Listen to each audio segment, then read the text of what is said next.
Hello, this is John Kicklighter, Global Head of Content for StoneX, here to discuss the market conditions into next week and the top event risks that global investors will likely be focusing on.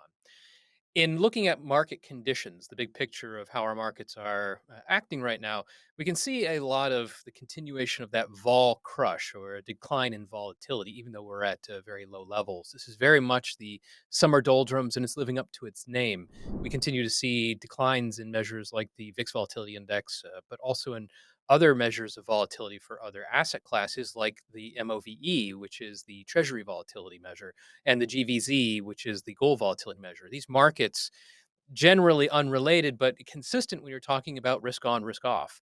And when we see that continued decline in the perception of fear and the need to hedge, which is what those volatility measures represent, it's usually indicative of a market that's pretty placid, blasé about major risks, and can be reticent to respond to major event risk, which is what we've seen pretty consistently over the weeks, although we have had some very high level events stir the pot a little bit. Now, as we go through that vol crush, it's important to know that it won't last forever. Always putting that into context. Yes, conditions, our markets go in cycles, but so do the conditions that back these markets. We will see declines in volatility, and yes, it does happen to pretty consistently align with the seasonality effect. But we will see a return of volatility, and that usually comes where we transition from the summer into the fall for the northern hemisphere. Now, there's also some interesting quality of risk appetite measures that we should be keeping an eye on. I've mentioned them pretty consistently. The diversification away from specific benchmark assets. When you are in a low vol risk on, and sometimes we call it the hated rallies, where the fundamentals don't seem to align to the persistence of markets accumulating exposure to higher yield, higher capital gain markets, we end up seeing a kind of concentration. So it's less about looking at the diversification, getting that portfolio balance of exposure, lightly balanced to the higher risk, and more balanced towards the core assets that are stable and protected, and you get a concentration into the more high risk because they're faster moving. And we have the likes of the Nasdaq 100 versus the Dow. I like to use that ratio because you're looking at the major market cap tech oriented versus the so-called blue chip, and we're not looking at something at extreme ends of the spectrum, but rather within the context of US indices. And in that concentration we had a record high, but that is starting to pull back as of this week. We also see the Dow Jones versus the Russell 2000, which is the large cap concentrated blue chip, and then the Russell 2000 is a small cap. So another within U.S. equity context comparison, and that has certainly come back down substantially over the weeks and even months. So there is a diversification, which can be a good thing. It shows that more assets are becoming more appealing, especially as the markets are rising generally, but it also can signify that the markets are starting to grow a little bit more concerned, just like we see measures like the accumulation of shares for institutional investors versus those of retail investors, which has been very skewed. Retail is accumulating a lot, whereas institutional is actually pulling down. That's usually a sign. They call it the dumb money of smart money. I don't think that there is any qualifier that it's dumb or smart. I just think that that disproportionate interest does signal certain issues.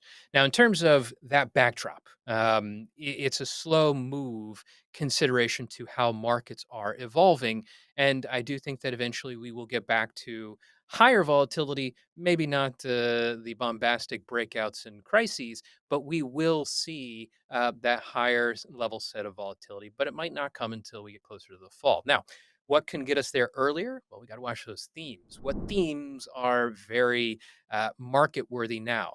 Less and less, we are seeing interest in the trade war, U.S. tariff rates. We have a list of these tariffs that have gone into effect a couple weeks ago, and there's some ongoing negotiations for certain countries. Obviously, U.S. China has another 90-day extension. There's an ongoing conversation between the U.S. and Mexico and others, but this disparity in the complication of even finding what the prevailing tariff rate is, it leads to a less concentrated view and potential for it leading to that cusp, that tipping point of risk aversion. But we will start to accumulate more and more data about how the economies are performing under these tariff regimes. So we do see the White House is suggesting is making a lot of money off of the tariffs, accumulating them on a monthly basis. But what does that mean in terms of economic activity? What does it mean in terms of employment statistics? And not just for trade partners, but for the United States itself.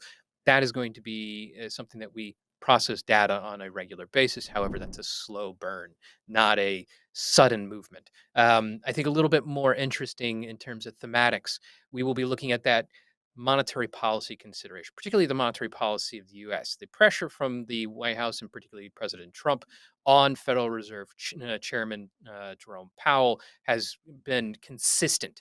And just this past week, we had the CPI and PPI data, which were higher than expected and do show some of those concerns from the Fed might have been justified for their wait and see. Now, that's not a moral judgment on the higher 4.25% benchmark for the United States. It is higher than most of its major peers.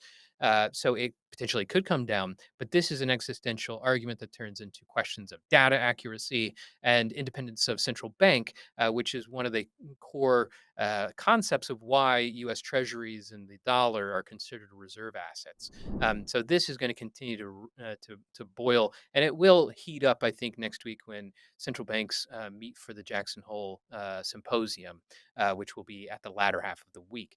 And then one other theme that I'll keep a close tab on: Russia-Ukraine negotiations between Trump and Putin in Alaska at the time of this recording hasn't gone through, and the results have not been felt. But this is an outlier. It's an ongoing kind of baked into the global sentiment, at least the market's global sentiment factor. But if it were to be resolved, it could be a significant benefit for a stretched market that doesn't really have a whole lot of sudden developments that can be even more inspiring and encouraging for the risk on side.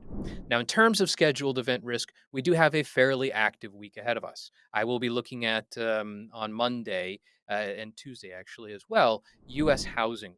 This is a key source of wealth. This is very much a consumer element. It's also a reflection on inflation as well as interest rates. And that's the U.S. NAHB House Index, House Sentiment Index. That's a very important one that really encapsulates the housing market really well. Tuesday, we're also going to have the U.S. housing starts, so keep tabs on that. Also on Tuesday, I'll be watching Canadian inflation, the CPI figure, see how the trade wars are impacting prices for consumers in Canada.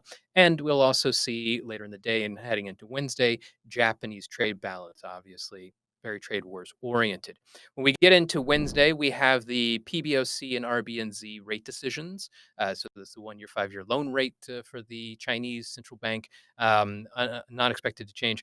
The New Zealand central bank is actually expected to cut by 25 basis points. This is a carry currency, the New Zealand dollar, certainly one for the global macro and the FX ilk to keep tabs on to see if it aligns to the traditional carry trade alignment.